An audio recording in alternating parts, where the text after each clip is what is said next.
Florida is famous for three things: sunshine, questionable headlines, and throwing festivals for almost anything. You want to celebrate frog legs? There's a festival. You want to dress like a pirate and invade a major US city? Also a festival. You want to hurl a dead fish across state lines? Oh yeah, do I have a festival for you. And today we're counting down the 10 strangest festivals in Florida, the weirdest, the wildest, and the most wonderfully unhinged celebrations the Sunshine State has to offer. Let's get weird. The Floribama Mullet Toss in Perdido Key. We're kicking things off at the Florida-Alabama border with the Interstate Mullet Toss. Yeah, this one is held annually at the legendary Floribama Lounge, right there, as the name suggests, on the Florida-Alabama state line. And here, grown adults compete to see who can throw a dead fish, specifically a dead mullet, the farthest across the state line. What did Alabama ever do to deserve that, I wonder? And what started as a quirky bar stunt is now a full-blown major event that draws thousands of people here each April. Winners get bragging rights, commemorative t-shirts, and probably a little fish slime in places they didn't expect. It's part sporting event, part beach party, throw in some live music, questionable sunburns, and the scent of sunscreen and seafood, and you've got yourself a great and wonderfully weird Gulf Coast tradition. And a fun fact, the mullets are already dead when thrown, and they freeze them beforehand to make them a little easier to throw, I guess, which, hey, makes things fair. And speaking of traditions taken very seriously, welcome to Daytona Bike Week. This is a 10-day engine-roaring, leather-wrapped fever dream that draws over 500,000 people to the shores of Daytona Beach every March. This one is part motorcycle rally, part rock festival, and part fashion show for people with tattoos older than you. Bike Week is Florida's version of Sturgis, just with a lot more palm trees and hopefully a higher sunscreen budget. There are daily rides, custom bike showcases, biker-themed concerts, and enough chrome to blind a seagull. This event began back in 1937 with a 3-mile beach and pavement race, and has since become one of the biggest motorcycle gatherings on the planet. Surfing Santas in Cocoa Beach. What's better than one Santa Claus? Well, how about 800 of them riding waves in full costume on Christmas Eve? Welcome to Surfing Santas in Cocoa Beach, Florida's most festive fusion of Yuletide cheer and beach bum spirit. This annual event started as a family tradition back in 2009 and has grown into a massive holiday spectacle around here. Every Christmas Eve, hundreds of people in Santa suits and elves, reindeer, snowmen hit the waves for a truly surreal surf session. Thousands of spectators will come out here to line the beach to watch the chaos, and the event includes a costume contest, live music, and lots of holiday cheer. It's kind of like Christmas meets a Beach Boys album cover with a big dash of Florida weirdness. And fun fact, Surfing Santas raises money for local charities, so it's not just outrageous, it's also for doing good. The Sop Choppy Worm Gruntin' Festival in Sop Choppy, Florida.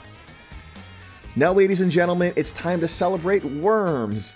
Every April, the small town of Sop Choppy hosts the wonderfully bizarre Worm Gruntin' Festival. Yeah, Worm Gruntin' Festival. This is a one-of-a-kind event where people charm earthworms out of the ground by vibrating wooden stakes in the soil. Yeah, that's a real thing. Pretty exciting stuff. It's based on the old school method of collecting bait for fishing, and this festival turns that into a whole full day of wiggly celebration. There's a worm grunting competition for kids, a wiggle worm fun run, arts and crafts booths, lots of live music, and lots of funnel cake. All that fair food kind of stuff is out here. You'll even witness the coronation of the Worm Gruntin' King or Queen, a huge honor, I'm assuming. Another fun fact, Sop Choppy claims to be the Worm Gruntin' capital of the world, and I have not fact-checked that statement. I'm just going to take the word on that one. But this one began back in 2002 to honor the region's worm-charming roots, and now draws thousands every year. Gasparilla Pirate Festival, Tampa. If you ever wanted to witness a full-scale pirate invasion met with zero resistance, come on over to Tampa. Every January, and sometimes February, the city hosts the Gasparilla Pirate Festival. This is a swashbuckling celebration of pirates, parades, beads, and pirate-themed public mayhem, parties all over the city, lots of events, and it's also one of the biggest parades in the entire country.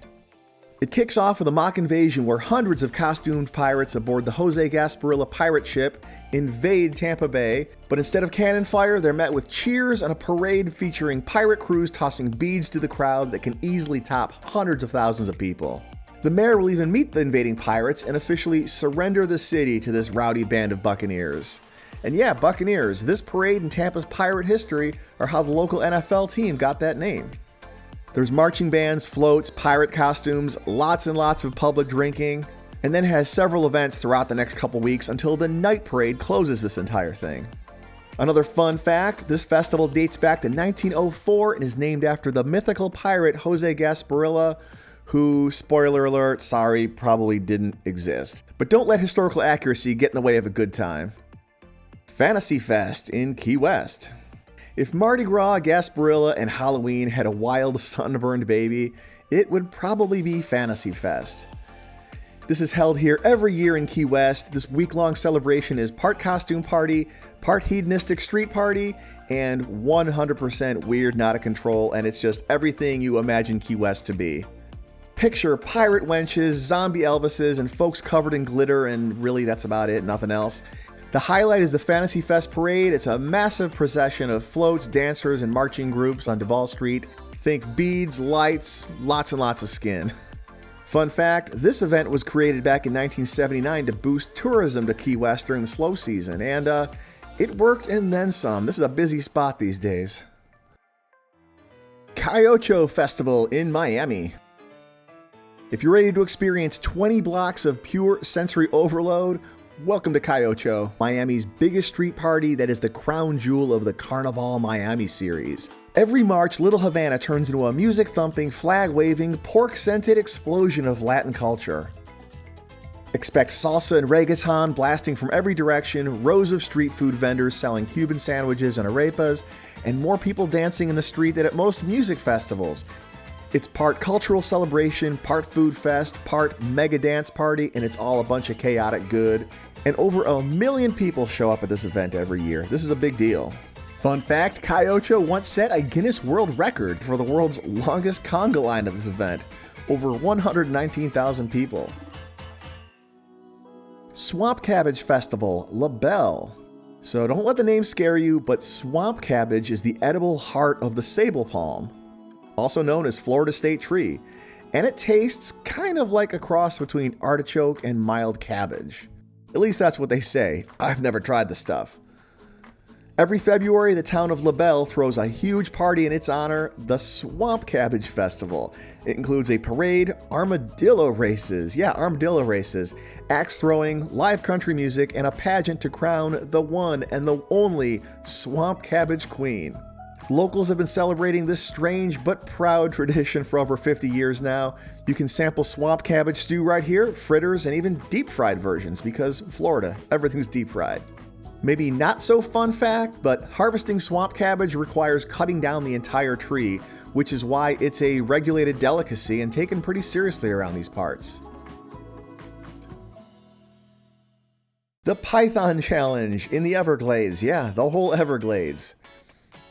Florida is the only state where wildlife management has seemed to become an extreme sport.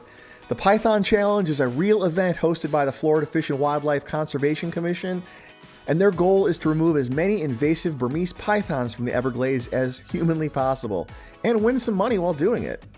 These snakes, which can grow over 18 feet long, have devastated native species down here in the Everglades. They've become a real big problem. So naturally, Florida tried to turn it into a competition here to try to solve the problem. Hunters will receive training and head into the swamp armed with GPS trackers and hopefully a lot of bug spray. Looking to make a few extra bucks this year?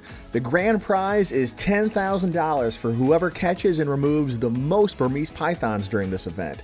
But there's lots of other cash prizes too, like $1,000 for whoever catches the biggest one. And they're even divided into categories, pros versus novices. So even if you're somebody who's never caught a lizard in your backyard before, you can still come out and try to compete. Not so fun fact, the all-time record python was caught in 2022. It was over 18 feet long and it weighed 215 pounds. And number one, finally, the Florida Man Games in St. Augustine. And finally, we arrive at the peak of Florida absurdity. You've heard of them, you love them, Florida Man. The Florida Man Games.